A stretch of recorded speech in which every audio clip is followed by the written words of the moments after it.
이 천지 만물을 지으시고 또 나를 빚으시며 하나님의 형상으로 하나님을 찬양하고 예배하며 살도록 부르신 그 은혜를 이 시간 기억하며 찬양하고 영광을 돌립니다. 보내신 독생자 우리 주 예수 그리스도의 능력의 이름, 그 귀하신 이름으로 저희들 하나님 앞에 모였습니다. 이 시간 성령님으로 임하시고 인도하시고 주장하시어서 온전히 하나님 홀로 영광받는 예배로 삼으소서. 저희를 불러 하나님 앞에 무릎을 꿇고 예수 이름 부르며 예배케 하시는 그 귀한 은혜를 이 시간 감사하고 고맙습니다.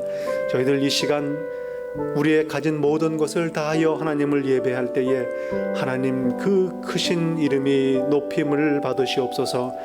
성부 성자 성령 성삼위께 세세 무궁토록 영광이 있을지이다. 아멘. 이 시간에 오늘 주시는 하나님의 말씀 함께 나누겠습니다. 그곳을 떠나 갈릴리 가운데로 지날새 예수께서 아무에게도 알리고자 아니하시니 이는 제자들을 가르치시며 또 인자가 사람들의 손에 넘기워 죽임을 당하고 죽은 지 3일 만에 살아나리라는 것을 말씀하시는 연고더라. 그러나 제자들은 이 말씀을 깨닫지 못하고 묻기도 무서워하더라. 가버나움에 이르러 집에 계실 때 제자들에게 물으시되 너희가 노중에서 서로 토론한 것이 무엇이냐 하시되 저희가 잠잠하니 이는 노중에서 서로 누가 크냐 하고 쟁론하였음이라. 예수께서 앉으사 12 제자를 불러서 이르시되 아무든지 첫째가 되고자 하면 무사람의 끝이 되며 무사람을 섬기는 자가 되어야 하리라 하시고 어린아이 하나를 데려다가 그들 가운데 세우시고 앉으시며 제자들에게 이르시되 누구든지 내 이름으로 이른 어린아이 하나를 영접하면 곧 나를 영접함이요 누구든지 나를 영접하면 나를 영접함이 아니요 나를 보내신 이를 영접하니라.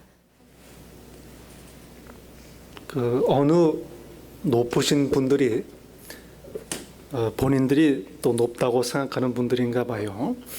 이분들이 정신병원을 위로차 방문했답니다.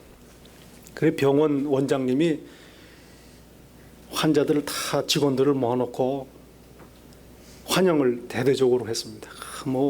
오셔서 참 반갑습니다. 잘 오셨습니다 하고 막 열심히 환영을 하는데 저쪽에 한 구석에 환자 한 분이 박수를 안 치고 조용히 앉아 있더랍니다. 그래서 그 높으신 분 한 분이 아니 선생님 저 환자는 왜 저렇게 환영을 안 하고 앉아 있습니까? 그러니까 원장님 얘기가 저 환자는 오늘 아침에 완치가 되었습니다. 그렇게 얘기를 했답니다. 이 사실은 이게 조금 다른 유머인데 제가 이름을 좀 바꿔서 조금 각색을 했습니다만은 어쨌든 사람들이 환영받는 것이 얼마나 기쁜 일인지 모르죠. 그래서 특히 이 정치하시는 분들을 들은 얘기를 보면 가는 곳마다 인정을 받고 환영을 받으니 그 맛으로 그 한 번 하시면 참 다른 일 하기가 힘들다고 얘기를 합니다. 환영받는 것 얼마나 귀한 일인지 모릅니다. 저도 주일날 오전에 와서 안에 있는데 이제 보면은 누가 오시는 소리가 들리죠. 어떻게 아니하면 인사를 합니다. 아이고 어서 오십시오. 안녕하세요 하고 인사 나누는 소리가 들립니다. 영어로는 뭐라고 그래요? How are you? 그렇게 하지 않습니까? 그런데 이거를 한국식으로 인사를 어떻게 하는가 봤더니 아유 안녕하세요 그렇게 얘기하는 이게 한국식으로 하는 인사입니다. 아유 안녕하세요. 얼마나 좋은 복된 소리인지 모릅니다. 서로 환영하고 영접하고 인사하고 반가워하는 그런 소리입니다. 여러분 하나님 앞에 나오는 것, 예수 앞에 나오는 것 기쁘고 평안하고 복된 시간입니다. 그 이유가 무엇일까? 하나님께서는 우리가 하나님 앞에 나오는 것을 환영하시기 때문입니다. 맞아주시는 거예요. 하나님께서 기뻐하시고 우리가 오는 곳을 즐거워하시는 것입니다. 우리 모습 이대로 받아주시는 것입니다. 생각을 해봅니다. 하나님께서 우리 인간과 관계를 맺으시는데 어떻게 표현할 수 있을까? 환영하는 그런 관계다 표현할 수 있습니다. 하나님께서는 우리 인간을 환영하시고 영접하십니다.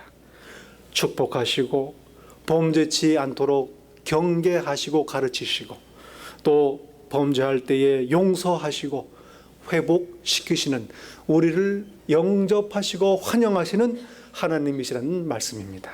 이 좋은 소식입니다. 여호와께서 빈궁한 자의 기도를 돌아보시며 저희 기도를 멸시치 아니하셨도다. 우리 비천한 낮은 자의 기도를 들으시며 영접하시는 하나님이십니다. 여호와께서 말씀하시되 오라 우리가 서로 변론하자. 너희 죄가 주홍 같을지라도 눈과 같이 희어질 것이요 진홍같이 붉을지라도 양털같이 되리라. 우리 죄인된 우리 이 모습 이대로를 받아주시고 용서하시는, 깨끗게 하시는 분이십니다. 수고하고 무거운 짐진 자들아 다 내게로 오라. 내가 너희를 쉬게 하리라. 세상에 모든 짐을 지고 하나님 앞에 나올 때 받아주시고 짐을 지어주시니 기쁘고 감사한 것입니다. 그런데 여러분, 하나님께서는 우리를 환영하시되 동시에 우리로부터 환영받기를 원하십니다. 얼마나 놀라운 일인지 모릅니다. 그 크신 하나님께서 우리로부터 영접받기를 원하시는 것입니다. 달리 말하면 저와 여러분에게 하나님을 환영할 수 있는 특권이 주어졌다는 것입니다. 얼마나 놀라운 일인지 모르지요. 예수님을 믿는 것, 예배하는 것, 또 찬양하는 것, 성령님을 우리가 영접하는 것, 그리고 하나님이 주시는 말씀을 가르침을 삼가하여 주의하고 배우고 행하는 것, 이 모든 것들이 하나님을 환영하고 영접하는 것이란 얘기입니다. 하나님께서는 우리에게 환영받기 원하시는 하나님이십니다. 어떻게 우리가 하나님을 영접할 수 있을까? 어떻게 하나님을 우리가 환영할 수 있을까? 사실은 우리의 신앙의 본질적인 그러한 질문입니다. 오늘 성경 말씀은 이에 대한 귀한 가르침을 주시는 것입니다.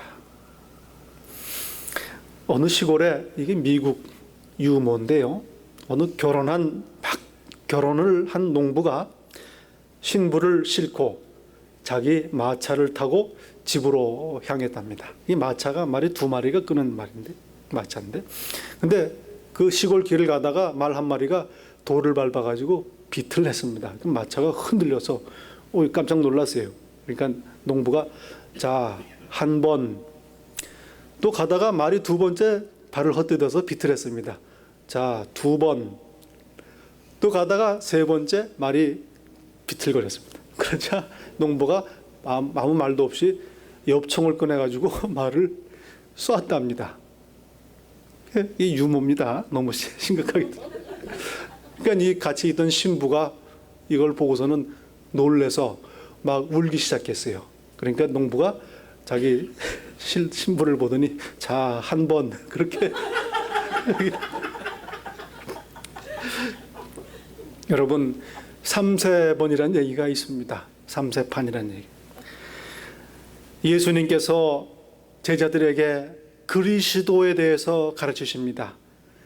세 차례에 걸쳐서 고난을 당하시고 죽임을 당하시고 부활하실 것임을 마가복음 8장부터 10장 사이에 세 번을 가르치십니다. 오늘이 바로 두 번째 가르침이십니다. 그런데 세 차례 모두 제자들은 이 말씀을 이해하지 못하고 혼란에 빠집니다. 그리고 오늘 말씀에 보면 서열 다툼을 하고 감히 그 내용을 물을 용기도 없습니다. 모든 일이 쉬쉬하면서 그렇게 진행되는 모습을 오늘 발견을 하는 것입니다. 여러분, 하나님의 복음, 예수 그리스도의 복음은 우리의 무지를 드러냅니다. 그리고 혼란을 초래하기도 합니다. 초기 교회에 예수 그리스도의 고난을 이해하지 못해서 이단 사상들이 나온 사례가 있습니다.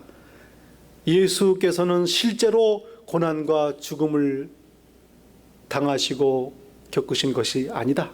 그저 예수님의 겉모습이 그렇게 보였을 뿐이다 라고 생각한 사람들이 있습니다. 또 어떤 사람들은 예수님의 고난과 죽음은 그 육체에 해당된 것이요, 그의 영혼은 전혀 고난과 순환을 당하지 않았다고 그렇게 생각한 사람들이 있습니다.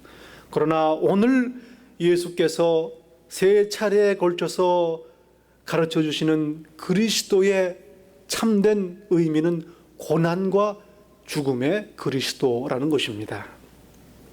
그리고 이 사건 전에 소위 변화산에 올라가서 제자들에게 그 부활의 영광을 보여줍니다. 맛보기를 보여주는 것입니다. 그 변화산에 이 세상에 어떤 사람도 희귀할 수 없는 그러한 찬란한 모습으로 변화됨으로 말미암아 부활 이후의 영광의 맛보기를 보여주는 것입니다. 예수님이 얼마나 이것을 알려주시기 원했으면 말로 해서는 부족하니 시청각 교육까지 제자들에게 제공을 하신 것입니다. 그런데 오늘 다시금 가버나움으로 오시는 길에 고난과 죽음을 말씀하시자 제자들이 혼란에 빠지기 시작합니다. 그리고 서로 누가 더 높으냐라고 다툼을 벌이게 되는 것입니다. 참으로 답답한 일이 아닐 수가 없어요. 마가복음을 보시면은 이 제자들은 참으로 칭찬받지 못하는 그러한 모습들이 기록되어 있습니다. 그 예수님의 안타까운 심정을 짐작을 할 수가 있습니다. 오늘 본문 앞뒤로 사건들이 기록이 되어 있는데 소경에 눈을 뜨는 사건이 이 앞에 있습니다. 그리고 이 사건 다음에도 눈먼 사람을 보게 하는 예수님의 치유의 사건이 기록이 되어 있습니다. 그리고 오늘 이 중간에 그리스도에 대해서 설명을 하십니다. 소경이 눈을 떠서 보는 것과 같이 너희들도 그리스도의 참모습을 보고 이해하라는 그러한 의미인 것입니다. 오늘 본문 말씀을 보면 예수님께서 가이사랴 빌립보에서 제자들과 말씀을 나누시고 산에 오르셨다가 다시 이제 갈릴리에 있는 가버나움으로 돌아오시는 길이십니다. 사람들에게 갈릴리를 지나시면서 알려지지 않도록 조용히 가버나움 집으로 돌아오십니다. 이제 예수님께서는 모든 무리들에게, 사람들에게 가르치시고 사역하시는 것을 접으시고 제자들에게만 가르치시는 그러한 사역에 들어가십니다. 예수님께서 강의를 개설하셨어요. 기독론 강의입니다. 그리스도론 강의입니다. 그런데 그 전까지는 제한 없이 큰 강의실에서 강의하셨는데 이제는 자격을 제한을 했습니다. 12제자만 데리고 강의를 하시는 것입니다. 얼마나 중요한 이야기길래 사람들 모르게 오시는 길 내내 제자들에게만 그리스도에 대해서 설명을 하시는 것입니다. 본문에 보면 예수님께서 오시는 동안에 말씀을 하시는데 제자들이 깨닫지 못했다라고 얘기합니다. 이 단어를 보면 오시는 내내 계속해서 가르치시고 계속해서 제자들이 깨닫지 못했다는 것을 의미합니다. 왜 그랬을까요? 제자들이 다른 생각을 하고 있었던 것입니다. 다른 생각, 그 중요한 말씀을 하시는데 다른 생각을 하고 있었던 것이. 코미디에 그런 코미디가 있습니다. 그 회장님이 중역들을 모아놓고 임원들을 모아놓고 회의를 하는데 다른 그 중역들 임원들은 이제 회장님 뭐 비 맞추고 기분 좋게 애를 쓰는데 한 임원이 늘 자요. 회의 시간에 회장님 말씀하실 때. 그 다른 생각을 하고 있는 겁니다. 그러다가 꽝 치고 답답하니까 어이 김이사 뭐 한마디 해봐. 그러니까 깜짝 놀라가지고 밥 먹고 합시다. 그렇게 의견을 내놓는 겁니다. 그 중요한 얘기를 하는데 다른 생각을 하고 앉아있는 거라니. 오늘 성경 말씀에 보면 예수께서 더 이상 중요할 수 없는 십자가의 사건을 가르치십니다. 그런데 제자들은 그 길 오는 도중에 누가 더 큰 자인가? 내가 서열에 어떻게 되나? 이것을 생각하며 예수님과 동행하고 있었다는 것입니다. 참으로 답답한 얘기입니다. 여러분, 설교 시간에도 예배 시간에도 이러한 상황이 가끔 벌어지기도 합니다. 그리고 친교 시간에 그런 일들도 있습니다. 제가 친교의 기술을 하나 알려드리겠습니다. 어떻게 하면 복되고 참 좋은 친교를 나눌 수 있는가. 어떤 분들은 보면 저도 그런 적이 있습니다만은 다른 분이 이 말씀을 하실 때 나는 다음에 무슨 얘기를 할까 하고 내가 할 얘기만 생각을 합니다. 다른 분이 하는 얘기를 듣지를 않아요. 그분이 끝나면 끝나자마자 내 얘기만 생각했던 얘기를 하는 겁니다. 그러니 친교가 잘 안 이루어집니다. 비밀, 기술이 있습니다. 다른 분이 얘기하실 때 잘 들으시기 바랍니다. 귀가 둘이고 입이 하나라는 말씀입니다. 오늘 제자들의 답답한 모습입니다. 그리고 이해하지 못하고 다른 생각을 하니 이해가 될 일이 없습니다. 그리고 무슨 말씀인지 묻기도 두려워하더라라고 성경에 기록을 하고 있습니다. 충분히 이해가 되지요. 이해가 안 되지만 그게 무슨 말씀입니까? 하고 물어볼 용기도 없다는 것입니다. 왜 그럴까? 베드로가 그 앞에 한번 그렇게 했다가 심하게 야단을 맞았습니다. 사단이라고, 사단아 물러가라 하고 예수님으로부터 야단을 맞은 거예요. 제가 신학교에서 수업을 할 때 그런 경험이 있습니다. 수업을 시작해가지고 개강해서 한 2주 지나면 학생들이 조용합니다. 수업 시간에. 제가 무슨 질문을 해도 그렇고 뭐 강의를 해도 그렇고 질문도 없고 가만히 보니 묻기가 두려운 거예요. 예. 첫 번째 심리가 자신의 무지와 혼란을 드러내고 싶지 않은 그러한 생각이 있는 것입니다. 예. 또 서로에게 무지를 드러내지 않고 싶어 합니다. 가만히 있으면 중간은 간다라는 그런 격언을 떠올리는 것이죠. 여러분 제자들이 지금 서로 높아지려는 상황입니다. 그런데 질문을 함으로 말미암아 자신이 이해하지 못하는 것을 드러내기를 원치 않았던 것입니다. 덴마크에 유명한 동화 작가가 있지 않습니까? 안데르센이라는 사람이 있는데 그 동화 중에 임금님의 새 옷이라는 이야기가 있습니다. 그 황제가 아주 허영심이 있고 멋진 걸 좋아했는데 옷을 하나 새로 하고 싶었단 말이죠. 그런데 소문을 듣고 어디서 외부에서 온 사기꾼 2사람을 소개받습니다. 이 사람들이 와가지고 세상에서 가장 훌륭한 아름다운 옷을 제가 왕에게 만들어 드리겠습니다. 그래? 한번 만들어 봐라. 그런데 이 사람들 하는 얘기가 이 옷은 자기 지위에 걸맞지 않은 사람들이나 또 어리석은 사람들에게는 보이지 않는 옷입니다. 그러니 자격이 있고 똑똑한 사람에게만 보이는 옷을 제가 만들어 드리겠습니다. 그 옷을 만들었어요.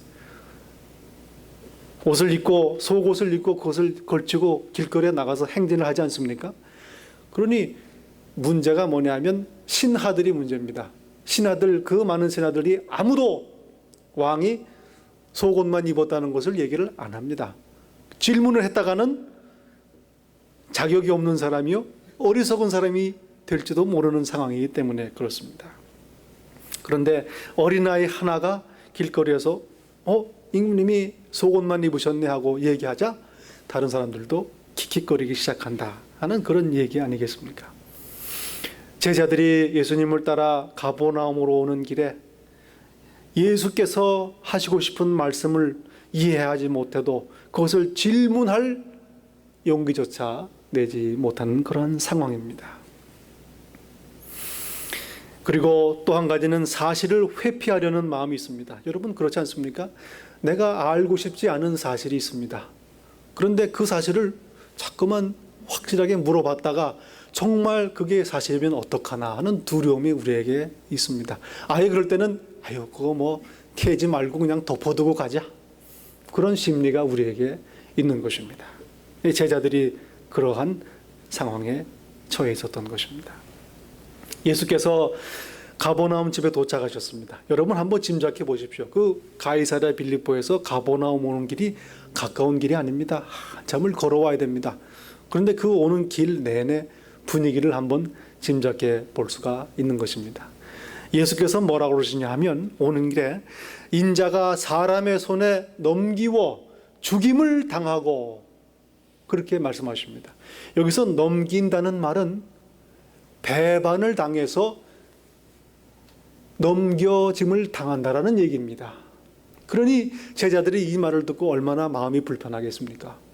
무슨 말씀입니까?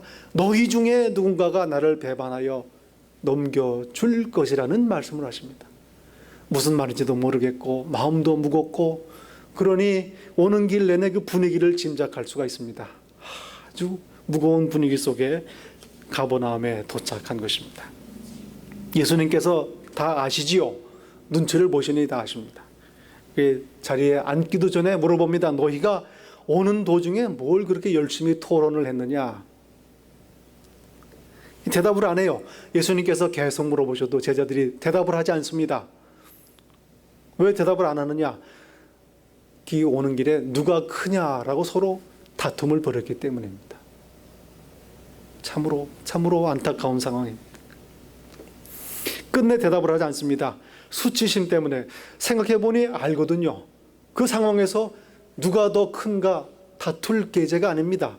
그런데 돌이켜 보니 부끄러워서 예수님께 대답을 못하는 것입니다. 또 나아가서는 서로 제자들 간에 결론이 나지 않는 말다툼을 벌이고 왔으니 감정이 쌓여 있어 말할 분위기가 아닙니다. 그리고 예수님의 권위에 대한 무의식적인 회의가 시작됩니다. 왕으로서 예루살렘에 들어갈 예수님이 아니고 고난으로 십자가를 지실 예수님을 생각하니 예수님의 권위에 질문을 하기 시작합니다. 바로 이것이 사단의 시험이 시작되고 어둠이 시작된 그러한 순간입니다. 첫 번째, 예수께서 그리스도 기독론 강의를 하셨을 때에 베드로가 실족했습니다. 그리고 여기 두 번째 설명을 하실 때에는 제자들 전체가 실족을 합니다. 그리고 10장의 세 번째 마지막으로 그리스도의 고난을 설명하시자 야고보와 요한이 실족을 합니다. 삼세 번 기회가 다 끝난 것입니다. 길 오는 도중에 서로 다툽니다. 누가 서로 크냐? 얼마나 중요한 질문입니까? 사람이 모이면 그거 먼저 정하는 게 우리의 인지상정 아니겠습니까? 전통적으로는 우선 누가 더 연장자이신가? 대개는 그러니까 한 2살 정도 이렇게 높게 소개를 하는 경우가 있지 않습니까? 그 나중에 보니까 아닌 것 같거든요. 그러면 어디까지 갑니까? 우리 서로 까자 그거죠. 민증을 까자. 그런 얘기까지 나옵니다. 기록을 보자는 얘기죠. 서열을 정하는 그러한 것이 우리의 사람의 모습입니다. 여러분, 제자도 예수님을 따르는 제자도의 본질을 서열의 문제로 인식을 하고 있습니다. 누가 먼저 왔는가? 선착순에 따라 서열이 정해지기도 합니다. 여러분, 성경을 보시면 베드로가 제자들 중에 가장 높은 제자처럼 우리가 인식을 하게 됩니다. 그 이유가 뭘까? 신약 성경에 제자들의 명단이 나오는 경우가 3가지 정도 있습니다. 그런데 거기에 보면 늘 베드로의 이름이 먼저 나옵니다. 그리고 사실 예수께서 갈릴리 호수를 걸으시면서 가장 먼저 부른 제자가 베드로이기도 합니다. 그 다음에 세베대의 아들 야고보와 요한을 부르십니다. 간발의 차이로 야고보와 요한은 첫째 자리를 베드로에게 놓친 것입니다. 이러한 상황 속에서 이제 예수님을 따르고 계셨는데 베드로가 사단아 물러가라 하고 예수님으로부터 야단을 맞으니 그 다음에 야고보와 요한은 베드로의 권위에 도전을 하게 되는 것입니다. 그 일이 가버나움에 오는 길에서 벌어진 것이라는 말씀입니다. 여러분, 중요한 가르침입니다. 예수님을 따르는 사람들의 관계, 서열의 문제로 인식하는 것이 바로 오늘 제자들의 실패입니다. 교회와도 중요한 연관성을 시사합니다. 여러분, 예수 믿는 사람들이 모여서 함께 공동체를 이루고 교회를 세워나갑니다. 교회는 서열의 관계가 아니요, 맡은 역할의 문제라는 것입니다. 이 성경이 말하는 교회론입니다. 성령께서 각 사람, 모든 사람에게 하나님께서 뜻대로 역할을 주시고 탤런트를 주시니, 은사를 주시니 그 맡은 은사대로 남기고 하나님께 영광 돌리고 교회를 세우는 것이라는 말입니다. 그런데 우리 죄성을 가진 사람들, 인간은 모이면 서열을 따지려고 하는 것입니다. 오늘 실패한 제자들의 모습에서 우리는 중요한 교훈을 발견해야 할 것입니다. 예수님께서 말씀하십니다. 다 아시죠? 너희들 서열 정하느라고 싸웠구나. 아무든지 첫째가 되고자 하면 무사람의 끝이 되며 무사람을 섬기는 자가 되어야 하리라 말씀을 합니다. 여러분, 이 세상의 흐름은 힘을 추구합니다. 돈이요, 권력입니다. 힘을 가진 자는 그렇지 않은 사람들을 종속시킵니다. 동시에 사람들은 힘이 있다고 생각하는 자들을 환영하고 추앙합니다. 이것이 바로 우상 숭배의 본질입니다. 서열을 그 본질로 하는 것입니다. 하나님을 예배하지 아니하는, 하나님 나라가 아닌 곳의 본질이 바로 서열, 지배하고 지배당하고 힘을 남용하고 이용당하는 그런 모습입니다. 오늘 본문을 보시면 예수님께서 말씀을 하시는데 이런 말씀입니다. 사실은 누군가 너희 중에 첫째가 되고자 지금 하는구나. 그런데 그 사람은 모두의 끝이 되고 모두의 종이 될 것이다 라는 말입니다. 굉장히 중요한 말씀입니다. 예수님께서 오시는 길에 다 들었습니다. 제자들이 싸우는 얘기를 들었어요. 그런데 예수님께서 말씀하십니다. 너희 중에 첫째가 되고자 하는 사람들이 있구나. 그런데 그 사람은 너희의 제일 마지막이 될 것이다. 선언적인 의미입니다. 실제로 베드로는 이 사건을 통해서 그 전까지 자기가 유지하고 있던 수석 제자 자리를 위협받고 체면이 다 구겨지는 일을 경험하게 되는 것입니다. 예수님의 말씀입니다. 네가 첫째가 되고자 했으니 이제는 네가 마지막이 될 것이다. 얼마나 수모스러운 수치를 당하게 됩니까? 예수님을 배반하고 도망가는 그러한 일을 범하게 된, 마지막이 된 것이 아니냐 하는 얘기입니다. 동시에 예수님께서는 우리에게 권면을 하십니다. 너희 중에 크고자 하는 자가 있구나. 그 사람은 마땅히 낮아지고 섬기는 자가 되어야 할 것이다. 그런 의미도 포함하고 있는 것입니다. 여러분, 하나님의 나라의 모습입니다. 서로 성공하고 높아지려 하고 다스리려 하는 곳에는 하나님께서 환영받지 못하신다는 말씀입니다. 하나님의 나라, 서로 지배하고 다스리려는 것, 이것이 바로 하나님이 없는 세상입니다. 하나님의 나라는 무엇입니까? 오늘 말씀대로 높아지고자 하는 자는 낮아지게 되는 곳, 그것이 하나님의 나라입니다.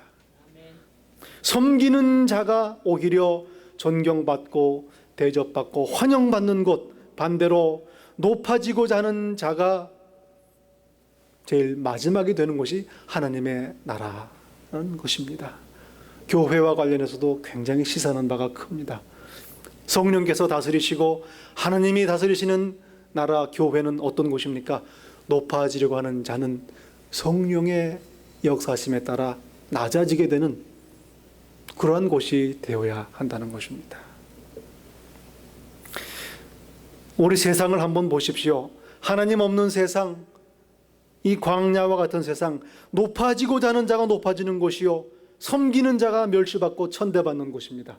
그러나 하나님의 나라, 바로 낮아지는 자가 대접받고 환영받고 영접받는 그러한 곳이라는 얘기입니다. 교회가 바로 이러한 하나님의 나라가 되어야 될 것입니다. 예수님께서는 또한 또 하나의 시청각 교육을 제공하십니다. 어린 아이를 그들 가운데 불러 세우시고 말씀을 하십니다. 누구든지 내 이름으로 이런 어린아이 하나를 영접하면 곧 나를 영접하며, 누구든지 나를 영접하면 나를 영접하는 것이 아니고 나를 보내신 분을 영접하는 것이라 말씀을 합니다. 여러분, 여기서 어린아이라는 단어가 나오는데 사실은 이 어린아이라는 단어는 어린이를 말하기도 하고 또 섬기는 자를 말하기도 합니다. 두 가지 의미가 있습니다. 그러니 예수님께서 말씀하시고자 하는 바는 섬기는 자, 적은 자가 이 사람을 영접하는 것이 곧 바로 나를 영접하는 것이라는 말씀입니다.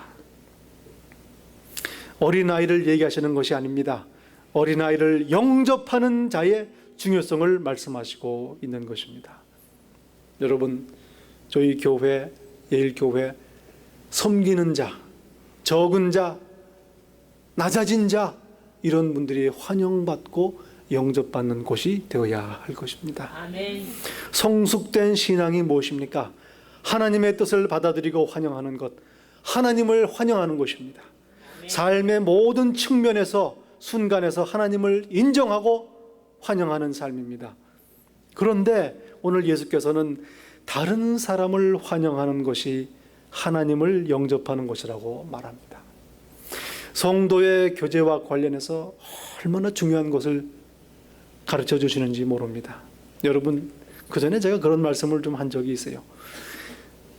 나의 신앙이 성숙되고 참으로 하나님이 기뻐하시는 신앙, 믿음이 좋다는 것이 무엇인가?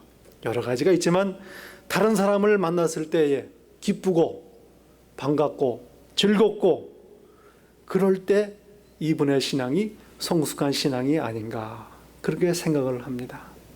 여러분, 다른 그리스도인을 만나는 것이 기쁘고 즐거운 것, 감사한 것, 이것이 바로 사람들을 환영하는 자요, 사람들을 환영하는 것이 예수님을 영접하는 것이요, 그것이 하나님을 환영하는 것이라는 말입니다. 아멘.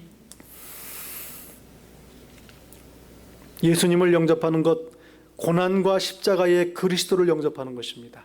낮아지시고 희생하신 예수님을 영접하는 것이요, 그리고 그것이 예수님의 희생과 죽으심이 대속의 희생이심을 깨닫고 영접하는 것이 바로 예수님을 영접하는 것이요, 하나님을 영접하는 것입니다. 아멘. 상이 있습니다. 41절에 보면 말합니다. 누구든지 너희를 그리스도에게 속한 자라 하여 물 한 그릇을 주면 내가 진실로 너희에게 이르노니 저가 결단코 상을 잃지 않으리라. 결단코 상을 잃지 않으리라. 하나님의 약속이십니다. 또한 42절에 보면 반대로 누구든지 나를 믿는 이 소자 중 하나를 실족해 하면 차라리 연자 맷돌을 그 목에 달리우고 바다에 던지움이 나으리라. 참으로 심각한 말씀이 아닐 수 없습니다. 주변에 하나님의 백성들 하나를 실족해 하면 차라리 목에 맷돌을 메고 바다에 던지우는 것이 낫다. 얼마나 이웃을 환영하는 것이 중요한지 단적으로 보여주는 말씀입니다. 여러분, 오늘 제자들이 서로 다투고 높아지려고 했습니다. 서로 환영하지 못했습니다. 그 본질 바닥에는 내 자신이 높아지려는 욕구가 있었던 것입니다. 이는 곧 이웃을 향한 나의 교만이 사실은 하나님을 대적하는 행위, 하나님을 배척하는 행위라는 것을 말하고 있는 것입니다. 하나님을 영접하는 것, 그리스도인의 삶의 본질입니다. 그런데 그런 생각을 합니다. 그러면 이웃을 환영하고 영접하고 그렇게 하면 하나님을 영접하는 것인가? 이게 참 중요한 부분인데요. 환원주의라는 게 있지 않습니까? 예를 들어서 자동차 부품이 많이 있습니다. 부품이 있는데 자동차는 부품이 다 모여서 된 거니까 부품을 다 뜯어가지고 한 곳에 모아놓으면 그게 자동차가 된다. 그렇지가 않습니다. 또 한 가지 중요한 거는 성형수술들을 하신 분들이 많습니다. 미국엔 별로 없는데 한국에 많은 것 같아요. 근데 그분들의 생각이 뭐냐면 코가 좀 더 높았으면 좋겠다. 눈이 좀 이렇게 컸으면 좋겠다. 볼이 좀 통통했으면 좋겠다. 뭐 이마가 뭐 입술이 한 부분을 고치면 전체가 예뻐진다고 생각을 하는 겁니다. 그런데 그렇지가 않단 말이죠. 이게 다 모여서 서로 함께 어우러져서 얼굴이 나오는 게 아닌가 하는 얘기입니다. 우리가 행동으로 이 행동을 하고 저 행동을 한다고 그것이 참된 신앙이 아니라는 얘기입니다. 성령의 열매를 말씀합니다. 사랑하고 인내하고 희락과 화평과 오래 참음과 온유와 절제와 양성과 자비와 충성, 이런 열매들이 있는데 그러면 내가 그 열매들을 실천하면 성령이 충만한 것인가? 그 얘기가 아니고 성령이 충만하면 저절로 그렇게 열매를 맺는다는 얘기입니다. 아멘. 사과나무를 심어놓고 아무리 사과 나오라고 기도 안 해도 사과나무 심어놓으면 사과가 나오게 되어 있습니다. 그게 하나님의 방법입니다. 무슨 말씀입니까? 하나님을 온전히 영접한 사람, 예수님을 온전히 영접하는 사람은 이웃을 영접하게 돼 있다는 말입니다. 아멘. 그러면 오늘 말씀은 어떻게 이해해야 되는가? 여러분, 우리의 신앙은 어떻게 보면 기차를 타고 가는 것과 같다고 어느 분이 말씀을 하십니다. 기차를 타고 저 시골을 가는데 그 아름다운 경치가 바깥에 지나갑니다. 참 아름다운 경치. 논과 밭과 산과 나무가 지나가.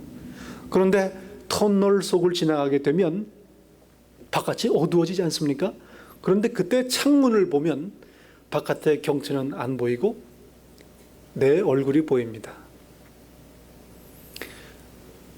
우리의 삶이 그렇다는 얘기입니다. 우리의 신앙이 그렇습니다. 모든 일이 오케이하고 내가 온전히 하나님을 영접하고 환영하며 신앙생활을 할 때는 아름다운 경치가 밖에 보입니다. 그런데 내가 어두운 터널을 지나는 순간 문제가 생기고 내 신앙이 문제가 생겼을 때에는 창 바라보면 내 얼굴이 보이는 것입니다. 성경 말씀이 그렇다는 얘기입니다. 성경 말씀은 보고서 나의 모습을 돌아보고 고치고 다시금 조정하라는 그러한 역할을 하는 것입니다. 오늘 말씀도 그렇습니다. 여러분, 내 자신을 한번 돌아봅니다. 내가 이웃을 환영하지 못하고 있는가? 다른 사람들을 영접하지 못하고 있는가? 다른 사람 만나는 것을 기뻐하고 감사하고 즐거워하지 아니한가? 내 모습을 볼 기회입니다. 내가 정녕 하나님을 온전히 영접하고 있는가? 내 삶 속에서 하나님의 가르침을 받아들이고 살고 있는가 돌아봐야 될 것입니다.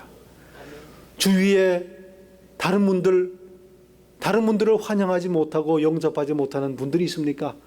그분들을 위하여 기도할 때라는 것을 우리가 깨달아야 될 것입니다. 하나님을 온전히 영접하는 삶, 이것은 바로 우리의 이웃을 영접하는 삶입니다.